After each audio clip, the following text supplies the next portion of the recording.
नमस्कार, आप देख रहे हैं अनुपम न्यूज। आइए रुक करते हैं आज की ताजा खबर की ओर। ज्यादा खराब स्थिति में इन्होंने पिछले 5 वर्ष के अंदर पहुंचाया है। बहनों और भाइयों, मैं आज यही आह्वान करने के लिए आपके पास आया हूं। एक तरफ पिछले 10 वर्ष में प्रधानमंत्री मोदी जी के नेतृत्व में हम एक नया भारत देख रहे हैं। एक नया भारत जो एक भारत भी है और श्रेष्ठ भारत भी है। एक भारत श्रेष्ठ भारत की परिकल्पना को साकार होते हुए हमने देखा है। भारत की सीमाएं मोदी जी के नेतृत्व में सुरक्षित हुई है। आपने देखा होगा, जो पाकिस्तान पहले भारत की सीमा में आतंकियों की घुसपैठ कराता था, आज उसकी रूहें कांप रही है, क्योंकि उसे मालूम है ये नया भारत है। ये नया भारत है, छेड़ता नहीं है, लेकिन कोई छेड़ेगा तो उसको छोड़ता भी नहीं है। ये नया भारत है। अगर पाकिस्तान किसी आतंकी को भारत के अंदर घुसाता है तो भारत के बहादुर जवान उस आतंकवादी को जहन्नुम की यात्रा में भेजने का काम कर देते हैं। वह वापस पाकिस्तान नहीं पहुंच पाता है। देश के अंदर आतंकवाद की जड़ कश्मीर की धारा 370 समाप्त हो गई। और यही नहीं, आज तो देश के अंदर बड़े बड़े कार्य मोदी जी के नेतृत्व में हाईवे के, रेलवे के, एयरपोर्ट के निर्माण का आपने कल देखा होगा। प्रधानमंत्री जी ने बिहार के दरभंगा में एम्स का शिलान्यास किया। एम्स बन रहे हैं, आईआईटी बन रहे हैं, आईएम बन रहे हैं, one district one medical college का निर्माण हो रहा है। हर घर नल की योजना भी लागू हो रही है। बहनों और भाइयों, इन सब के साथ ही देश के अंदर 80 करोड़ गरीबों को फ्री में राशन की सुविधा का लाभ, 50 करोड़ गरीबों को 5 लाख रुपए की प्रतिवर्ष स्वास्थ्य का निःशुल्क उपचार की व्यवस्था।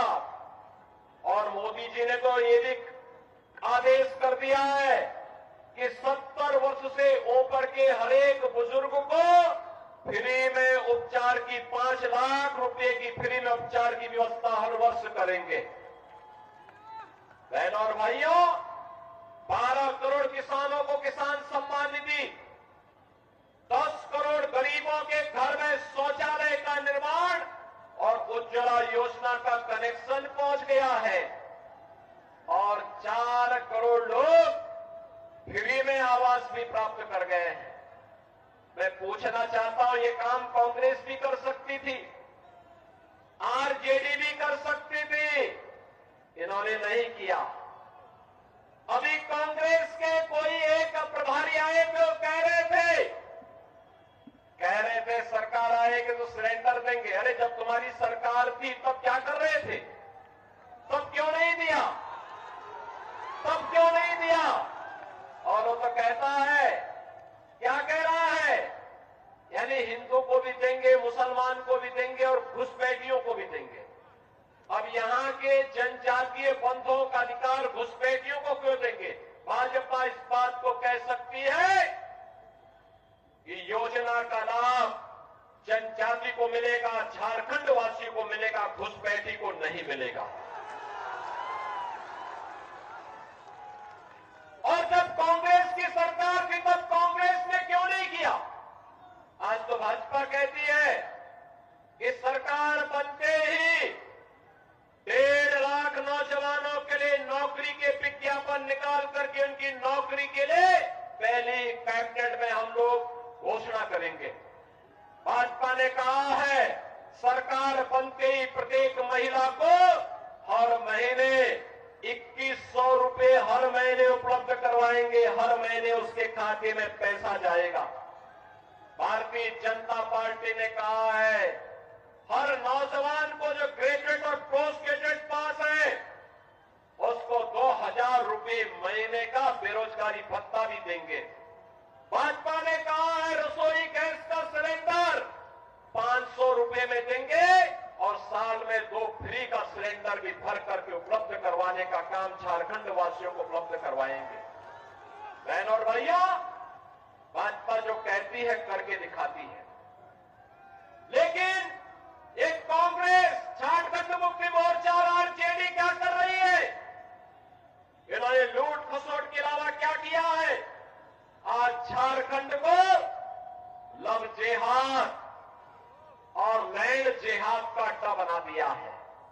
लव जेहाद और लैंड जेहाद का मुद्दा बना दिया है।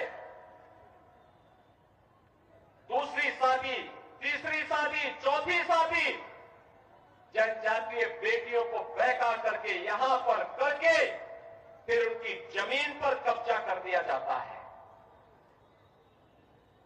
रोटी, बेटी और माटी तीनों का संकट आज झारखंड के अंदर खड़ा हो गया है और इसीलिए मैं आपका आह्वान करने के लिए आया हूं कि बहनों और भाइयों, झारखंड की पावन धरा,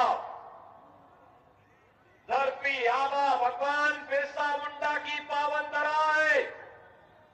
इस पावन धरा को हमें लैंड जिहाद और लव जिहाद का अड्डा नहीं बनने देना है। इस धरती को बांग्लादेशी घुसपैठियों और रोहिंग्या घुसपैठियों की यहां पर अराजकता का अड्डा नहीं बनने देना है। मुझे जो बताया गया कि चंदन क्यारी में क्या हुआ, दुर्गा मूर्ति के जुलूस पर हमला कर दिया गया, मूर्ति खंडित कर दी गई, पूजा नहीं करने दिया गया।